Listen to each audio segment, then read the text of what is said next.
जो malarial parasite होता है उसमें सबसे पहले हम एक्सोइरिथ्रोसाइटिक साइकिल देख रहे हैं जो कि लिवर में होती है। अब जो स्पोरोजोइट्स है, सबसे पहले अभी पूरी एक साइकिल है ना, तो स्पोरोजोइट्स आपको आगे समझ में आ जाएगा, पर सबसे पहले स्पोरोजोइट्स को हम एज अ टर्म ले रहे हैं कि जो ये स्पोरोजोइट है ये सबसे पहले पेनिट्रेट करती है हिपैटिक सेल। हिपैटिक सेल्स हो गई वो सेल जो हमारे लीवर में प्रेजेंट होती हैं। तो ये जो स्पोरोजोइट्स होती हैं ये फीड करती हैं साइटोप्लाज्म में हिपैटिक सेल के, क्योंकि ये हमें पता होना चाहिए कि साइटोप्लाज्म बहुत रिच होता है न्यूट्रिशन में, क्योंकि जितनी भी सेल्यूलर एक्टिविटीज़ होती हैं, लिविंग एक्टिविटीज़ होती हैं किसी भी सेल की, वो सारी की सारी साइटोप्लाज्म में होती हैं। तो ये क्या होता है, स्पोरोजोइट्स वो फीड करता है हिपैटिक सेल में के साइटोप्लाज्म में, ठीक है। उसके बाद जो ये स्पोरोजोइट होता है ये ग्रो करता है। अब जब ये फीड कर रहा है तो क्या करेगा, फीड करने के बाद ग्रो करेगा और ये क्रिप्टोजोइट्स में कन्वर्ट हो जाता है।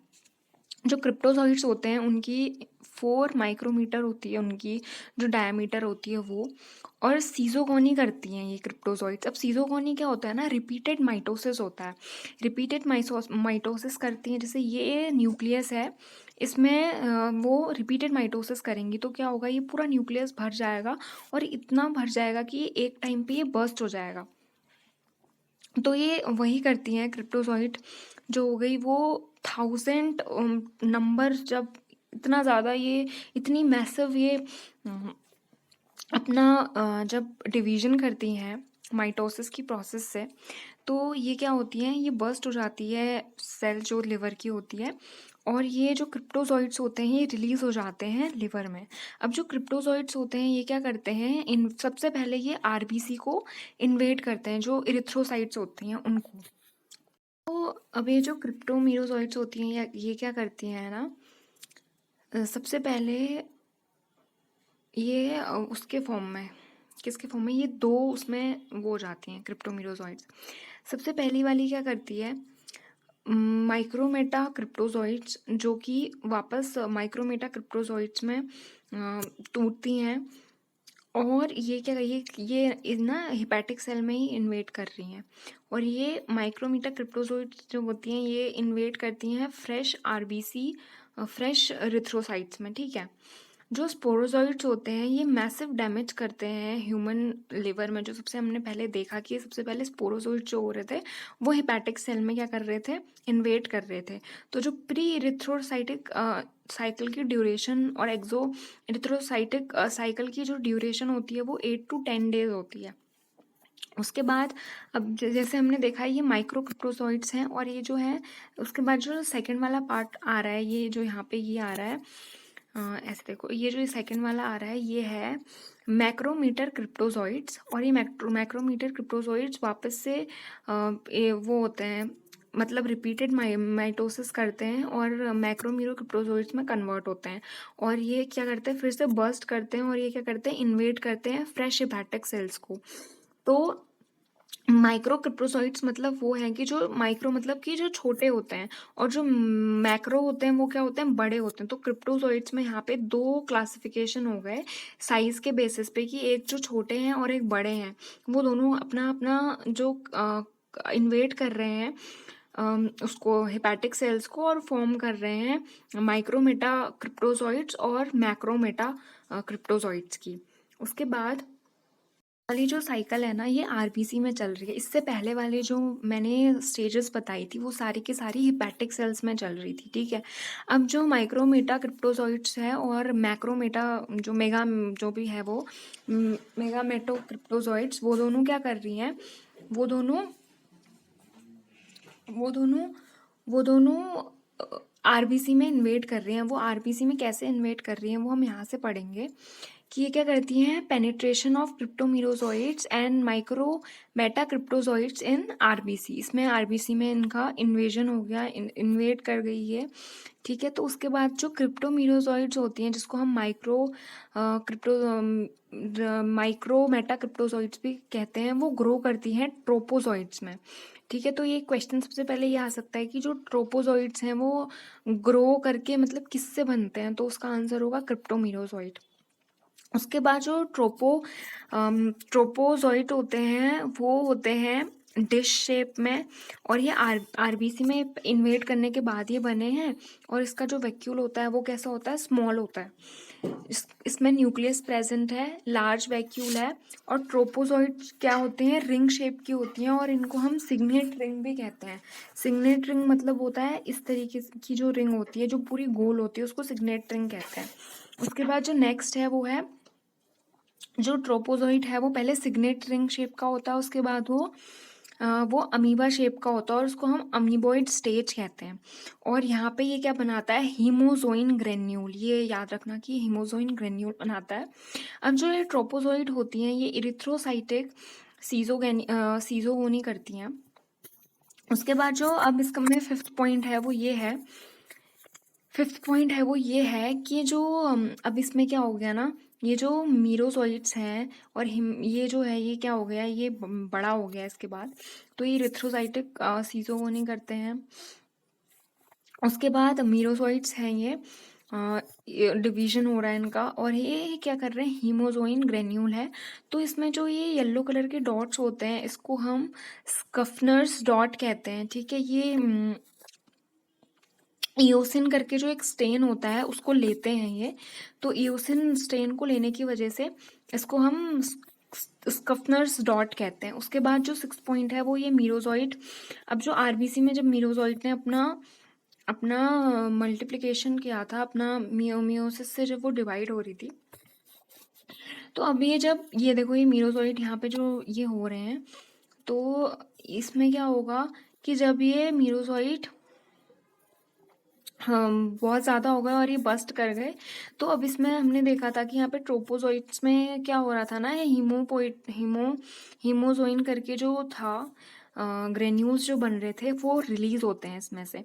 तो ये क्या करते हैं, ये होते हैं टॉक्सिक मटीरियल कर्स कैरेक्टरिस्टिक मलेरियल फीवर। जो मलेरियल फीवर होता है वो क्या होता है ना, आता है फिर जाता है, आता है फिर जाता है। तो ये वही होता है कि इसके पीछे का रीज़न ये होता है कि ये जो इरिथ्रोसाइटिक साइकिल है आरबीसी की, ये कंप्लीट हो रही होती है, और जब ये बस्ट होते हैं तो यहाँ पे से ये हीमोजोइन ग्रेन्यूल्स रिलीज होते हैं, और तब मलेरियल फीवर आता है। और इसमें शिवरिंग, बिल्कुल शिवरिंग, इतना बहुत ठंड लगती है। और ये क्या होता है कि बॉडी की जो टेम्परेचर होती है वो बहुत ज़्यादा बढ़ भी जाती है, 104 डिग्री फ़ारेनहाइट तक, और स्वेटिंग होने लगती है। जो मीरोजोइट्स होती हैं अब वो यहाँ से रिलीज हो गई हैं, और वो क्या करती हैं, मीरोजोइट इन्वेट करती हैं फ्रेश आरबीसीज को, और रिपीट सेवरल इरिथ्रोसाइटिक साइकिल। तो सेल्स में बहुत सारी सेल्स का अपने बॉडी में डैमेज होता है, इतनी सारी आरबीसीज बस्ट हो रही हैं, इतने सारे जब मीरोजोइट्स निकल रहे हैं तो वो इतनी सारी आरबीसीज को फिर से इन्वेट कर रहे हैं और फिर वो बस्ट हो रही हैं, तो बहुत लॉस होता है। उसके बाद जो कुछ मीरोजोइट्स होते हैं वो सेवरल साइकिल जब कर लेते हैं, तो इसमें माइक्रो गैमीटोसाइट और जो मैक्रो गैमीटोसाइट थी वो ये थी कि ये हो गया, ठीक है। उसके बाद जो ये rupture RBC called host RBCs, तो ये मतलब ये गोस्ट आरबीसी होते, तो ये स्प्लीन तक ये क्या होती हैं, स्प्लीन तक मीरोजोइट्स इन्वेट करती हैं। स्प्लीन में क्या होता है, सबसे ज़्यादा आरबीसीज होती हैं, तो ये होता है। तो अब इसमें से कुछ मीरोजोइट्स जो होती हैं वो क्या करती हैं, फ्रेश आरबीसीज को फिर से वो करती हैं, टारगेट बनाती हैं, इन्वेट करती हैं। इसमें से कुछ होती हैं माइक्रोगेमिटोजॉइट्स और कुछ होते हैं मैक्रोगेमिटोजॉइट्स। जब माइक्रो गैमीटोजॉइट्स की बात कर रहे हैं तो ये आरबीसी है। माइक्रोगैमीटोजॉइट्स में क्या होता है, लार्ज न्यूक्लियस होता है, कोई भी रिजर्व फूड मटेरियल नहीं होता है। इसमें क्या होता है, scared haemozoin granule light colour, ठीक है। ये क्या है, लार्ज न्यूक्लियस। उसके बाद जो मैक्रोगैमीटोजॉइट्स होती है उसमें क्या होती है, स्मॉल स्मॉल न्यूक्लियस होता है, एक्सेसिव फूड रिजर्व होता है, हीमोजोइन ग्रेन्यूल सेंट्रल प्लेस्ड, और ये क्या होता है, डार्क कलर के होते हैं। जो ये माइक्रो वाले हैं इसको हमने मेल बोल दिया था। और जो ये मैक्रो वाले इसको हमने फीमेल बोल दिया था। तो अब जो फीमेल होती है उसमें क्या होता है, रिजर्व मटेरियल ज़्यादा होता है, जबकि मेल वाले में क्या होता है, रिजर्व मटेरियल नहीं होता है इसमें, पर न्यूक्लियस लार्ज होता है। इसमें न्यूक्लियस क्या होता है, स्मॉल होता है। ये डार्क कलर की होती हैं और ये कैसे कलर की होती है, लाइट कलर की होती हैं, ठीक है। अब ये तो हो गया पूरा का पूरा हमारी बॉडी में कि हमारे ह्यूमन बॉडी में जो मलेरिया की साइकिल है वो क्या है। अब क्या होता है, जैसे हमें मलेरिया हुआ और हमें किसी फीमेल एनाफिलस ने हमें बाइट कर दिया, तो अब क्या होगा, उसने आरबीसी डाइजेस्ट की, और मतलब उसने सक किया ब्लड, उसके स्टमक में गया तो आरबीसी डाइजेस्ट की, तो क्या होगा, मियोसिस होगी, 6 to 8 nucleus arrange in periphery. अब क्या हुआ, आरबीसी डाइजेस्ट की, तो ये जो मैक्रोगेमिटोजाइट हैं और माइक्रोगेमिटोजाइट हैं वो उसके स्टमक में पहुंच गए, ठीक है। अब स्टमक में पहुंचने के बाद उसका मियोसिस हुआ, वो 6 से 8 न्यूक्लियस में अरेंज हो गए पेरिफेरी में, जो कि ये है, इसको हम एक्सप्लेजिलेशन कहते हैं। उसके बाद ये क्या होती है, टूट जाती हैं और ये क्या बनाती हैं, माइक्रोगैमीट्स, जिसको हम स्पर्म कहते हैं, ठीक है। Do vigorous movement in stomach lumen towards ovum.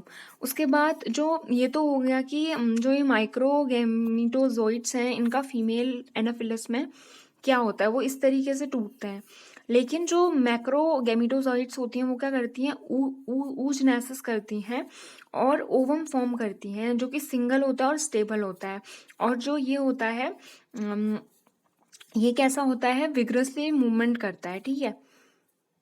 तो अब फीमेल एनाफिलस में क्या हो रहा है, डाइजेशन मतलब फर्टिलाइजेशन हो रहा है उसके स्टमक के ल्यूमन में, ओवम और हमने स्पर्म का फॉर्मेशन देख लिया।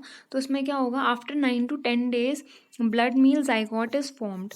तो वो जो जाइगोट है 9 to 10 days में वो फॉर्म हो गया फीमेल एनाफिलस के स्टमक में। उसके बाद जो होता है वो जाइगोट जो होता है वो रेस्ट में चले जाता है 9 to 10 hours में। उसके बाद जो जाइगोट होता है वो मतलब अभी क्या हुआ ना, ये फीमेल एनाफिलस के स्टमक से उसके सलीवरी ग्लैंड में आ गया। अब जब उसने बाइट किया तो वो क्या हो गया, वो वापस से ह्यूमन बॉडी में ट्रांसफर हो जाएगा इन फॉर्म ऑफ स्पोरोजोइड, जो हमने सबसे पहला साइकिल पढ़ा था, ठीक है। तो अब ये क्या हो गया, ये इतनी जाइगोट जो है वो रेस्ट लेगा 9 to 10 hours का। उसके बाद जो जाइगोट होगा वो किस फॉर्म में बदल जाएगा, वो एक वॉर्म लाइक बन जाएगा, जो कि डार्क एंडेड होगा, वर्मिक्यूलर, और जो ये है हिमोजोइन ग्रेन्यूल्स हैं, इसमें लाइट एंड है और ऊपर कैसा है, डार्क एंड है। और ये स्टमक वॉल और गैस्ट्रिक वॉल। उसके बाद इनसाइड वॉल ये जो होता है ये एक स्फेरिकल लाइक बन जाता है। अभी ये फीमेल एनाफिलस के स्टमक में ही है, ठीक है।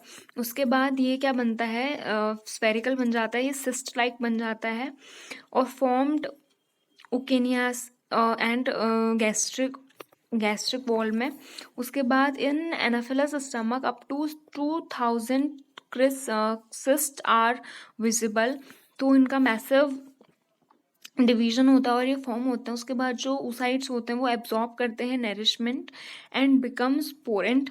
अब ये क्या होते हैं, एब्जॉर्ब करते हैं न्यूट्रिशन को और स्पोरेंट बन जाते हैं। उसके बाद ये सीजोगोनी मतलब होता है रिपीटेड मियोसिस करते हैं, ये स्पोरोजोइट्स बनते हैं। और जो ये स्पोरोजोइट्स होते हैं ये मूव करते हैं सलीवरी ग्लैंड की ओर, जो फीमेल एनाफिलस की सलीवरी ग्लैंड है उसकी ओर। अब ये जो स्पोरोजोइट्स होते हैं ये स्टोर होते हैं उसकी सलीवरी ग्लैंड में अंटिल द नेक्स्ट बाइट। और जैसे ही फीमेल एनाफिलस ने बाइट किया ह्यूमन को, स्पोरोजोइट्स को, और वो क्या करती हैं, रिलीज करती हैं, और यहाँ पे एसेक्सुअल साइकिल जो होती है ह्यूमंस की बॉडी में वो शुरू हो जाती है, ठीक है। अब इसमें सबसे पहले एक क्वेश्चन ये भी आता है कि जो मलेरिया है, मलेरिया का जो वो है, जो मोड ऑफ जो उसकी साइकिल है ना, वो विदाउट ह्यूमन कंप्लीट नहीं होती है। तो क्या वो पैरासाइटिक है या नहीं है, मतलब जो प्लाज्मोडियम इन्फेक्शन होता है ये बेसिकली, तो ये पैरासाइटिक है या नहीं है, ये क्वेश्चन होता है। तो ये पैरासाइटिक नहीं है, क्योंकि पैरासाइटिक में ये होता है कि जो पैरासाइट है वो अपनी पूरी लाइफ जो है वो होस्ट की बॉडी में सर्वाइव कर रहा है, बट यहाँ पे ऐसा नहीं हो रहा है। जो प्लाज्मोडियम है वो सिर्फ जो एनाफिलस है, फीमेल एनाफिलस, वो सिर्फ अपने रिप्रोडक्शन के लिए इसको यूज़ कर रही है। तो ये हो गया इसकी पूरी साइकिल कंप्लीट। और ये क्वेश्चन था, ये थोड़ा इंपॉर्टेंट था। तो ये क्या है, प्लाज्मोडियम इन्फेक्शन है जो ह्यूमंस की बॉडी में होता है। Thank you.